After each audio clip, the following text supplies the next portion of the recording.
ನಮಸ್ಕಾರ. ನಮ್ಮ ಇಂದಿನ ವಿಷಯ 20 ಲಕ್ಷ ಮಕ್ಕಳ ಜೀವ ಉಳಿಸಿದ ಒಬ್ಬ ರಕ್ತದಾನಿಯನ್ನ ಕುರಿತಾಗಿ.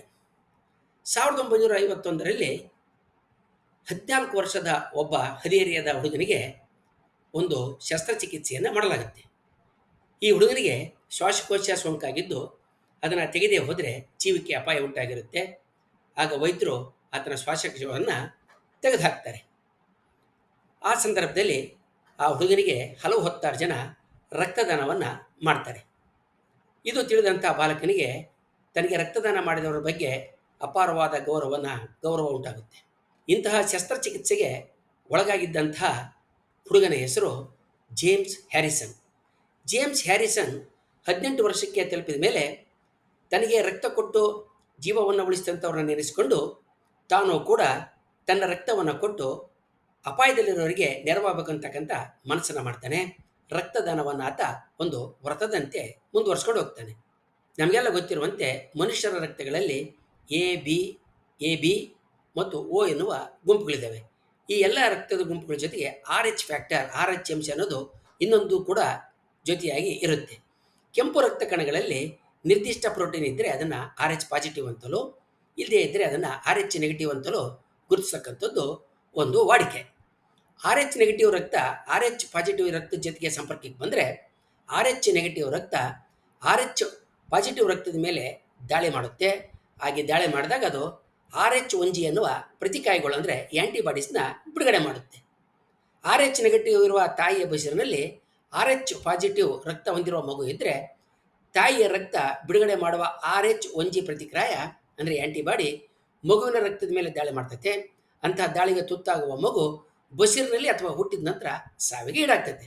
ಇದು ಚೊಚ್ಚಲ ಹೆರಿಗೆನಲ್ಲಿ ಅಪಾಯಕಾರಿಯಾಗಿರೋದಿಲ್ಲ, ಆದರೆ ಎರಡನೇ ಹೆರಿಗೆನಲ್ಲಿ ಬಹಳ ಅಪಾಯಕಾರಿಯಾಗಿದ್ದು ಬಹುತೇಕ ಮಗು ಸಾವಿನಲ್ಲಿ ಕೊನೆಗೊಳ್ಳುತ್ತೆ. 1960ರ ದಶಕದಲ್ಲಿ ಆಸ್ಟ್ರೇಲಿಯಾದಲ್ಲಿ ಮಕ್ಕಳು ಬಸಿರಿನಲ್ಲಿ ಸಾಯೋದು ಅಥವಾ ಹುಟ್ಟಿದ ಕೆಲವು ದಿನಗಳಲ್ಲಿ ಸಾಯೋದು ಅತ್ಯಂತ ಸಾಮಾನ್ಯ ಸ್ಥಿತಿಯಾಗಿ ಜನರಲ್ಲಿ ಆತಂಕವನ್ನು ಉಂಟು ಮಾಡ್ತೈತೆ. ಇದಕ್ಕೆ ಆಸ್ಟ್ರೇಲಿಯಾ ವೈದ್ಯರು ವ್ಯಾಪಕವಾಗಿ ಕಾರಣ ಹುಡುಕೋದಕ್ಕೆ ತೊಡಗ್ತಾರೆ. ಅದಕ್ಕಾಗಿ ಅವರು ಹಲವಾರು ಸಂಶೋಧನೆಗಳು ಮಾಡ್ತಾರೆ. ಕೊನೆಗೆ ಮನುಷ್ಯರ ರಕ್ತದಲ್ಲಿ ಅತ್ಯಂತ ಅಪರೂಪವಾಗಿ ಕಾಣಸಿಗುವ ಒಂದು ನಿರ್ದಿಷ್ಟ ಬಗೆಯ ಪ್ರತಿಕಾಯಗಳನ್ನ RH ನೆಗೆಟಿವ್ ರಕ್ತ ಹೊಂದಿರುವ ಬಸುರಿಗೆ ನೀಡಿದರೆ ಅದು ಮಗುವಿನ ರಕ್ತದ ಮೇಲೆ ದಾಳಿ ಮಾಡೋದಿಲ್ಲ ಅಂತ ಗೊತ್ತಾಗುತ್ತೆ. ಅಂತಹ ಪ್ರತಿಕಾಯಗಳನ್ನ ಹೊಂದಿರುವ ವ್ಯಕ್ತಿಗಳಿಗಾಗಿ ವಿಜ್ಞಾನಿಗಳು ಹುಡುಕಾಟ ಮಾಡಿದಾಗ ರಕ್ತದಾನ ಮಾಡಿದವರ ಪಟ್ಟಿಯಲ್ಲಿದ್ದ ಜೇಮ್ಸ್ ಹ್ಯಾರಿಸನ್ ರಕ್ತದಲ್ಲಿ ಅಂತಹ ಪ್ರತಿಕಾಯಗಳು ಇರೋದು ಅವರಿಗೆ ಗೊತ್ತಾಗುತ್ತೆ. ಜೇಮ್ಸ್ ಹ್ಯಾರಿಸನ್ ದೇಹದಲ್ಲಿ ಮತ್ತು ಆತನ ರಕ್ತದಲ್ಲಿ ಈ ಪ್ರತಿಕಾಯಗಳು ಸತತವಾಗಿ ಉತ್ಪಾದನೆ ಆಗ್ತಿರೋದು ಕೂಡ ಗೊತ್ತಾಗುತ್ತೆ. ಈ ಪ್ರತಿಕಾಯಗಳನ್ನು ಉತ್ಪಾದಿಸುವ ಕೇವಲ 200 ಜನ ಮಾತ್ರ ಆಸ್ಟ್ರೇಲಿಯಾದಲ್ಲಿ ಪತ್ತೆ ಆಗ್ತಾರೆ. ಇದು ಗೊತ್ತಾದ ಮೇಲೆ ಜೇಮ್ಸ್ ಹ್ಯಾರಿಸನ್ ತನ್ನ ರಕ್ತವನ್ನು ದಾನ ಮಾಡೋದಕ್ಕೆ ಮೊದಲಿನಿಂದಲೂ ಹೆಚ್ಚು ಉತ್ಸುಕನಾಗಿ ಮುಂದಕ್ಕೆ ಬರ್ತಾನೆ. ವಿಜ್ಞಾನಿಗಳು ಜೇಮ್ಸ್ ಹ್ಯಾರಿಸನ್ ರಕ್ತದಲ್ಲಿರುವ ಪ್ಲಾಸ್ಮಾವನ್ನು ಹೊರತೆಗೆದು ಪ್ಲಾಸ್ಮಾದಿಂದ ಪ್ರತಿಕಾಯಗಳನ್ನ ಪಡೆದು ಅದನ್ನು ಬಸುರಿಯರಿಗೆ ಕೊಡೋದಕ್ಕೆ ಪ್ರಾರಂಭ ಮಾಡ್ತಾರೆ. ಇದರಿಂದ ಆಸ್ಟ್ರೇಲಿಯಾದಲ್ಲಿ ಬಸುರಿಲಿದ್ದ ಮಕ್ಕಳ ಸಾವು ಮತ್ತು ಹುಟ್ಟಿದ ನಂತರ ಸಾಯ್ತಾ ಇದ್ದ ಹಸುಗಳ ಸಂಖ್ಯೆಯಲ್ಲಿ ತೀವ್ರವಾಗಿ ಇಳಿಕೆ ಕಾಣುತ್ತೆ. ಅದು ಬಹುತೇಕ ಸಾವು ಇಲ್ಲದಂತೆ ಆಗುತ್ತೆ. ಹೀಗೆ ಪ್ರತಿಕಾಯಗಳನ್ನು ಉತ್ಪಾದನೆ ಮಾಡಿ RH ನೆಗೆಟಿವ್ ರಕ್ತ ಹೊಂದಿರುವ ಆದರೆ RH ಪಾಸಿಟಿವ್ ಮಕ್ಕಳನ್ನು ಹೊಂದಿರುವ ಬಸುರರಿಗೆ ಕೊಡೋದು ಜಗತ್ತಿನಾದ್ಯಂತ ಚಾಲ್ತಿಗೆ ಬರುತ್ತೆ. ಇದರಿಂದ ಜಗತ್ತಿನಾದ್ಯಂತ ಲಕ್ಷಾಂತರ ಕೋಟ್ಯಾಂತರ ಮಕ್ಕಳ ಜೀವ ಉಳಿಯುತ್ತೆ.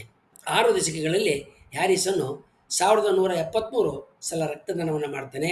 ಈತನ ರಕ್ತದಿಂದ ಪಡೆದ ಪ್ರತಿಕಾಯದಿಂದ ಅಂದಾಜು 20 ಲಕ್ಷ ಮಕ್ಕಳ ಜೀವ ಉಳಿಯುತ್ತೆ.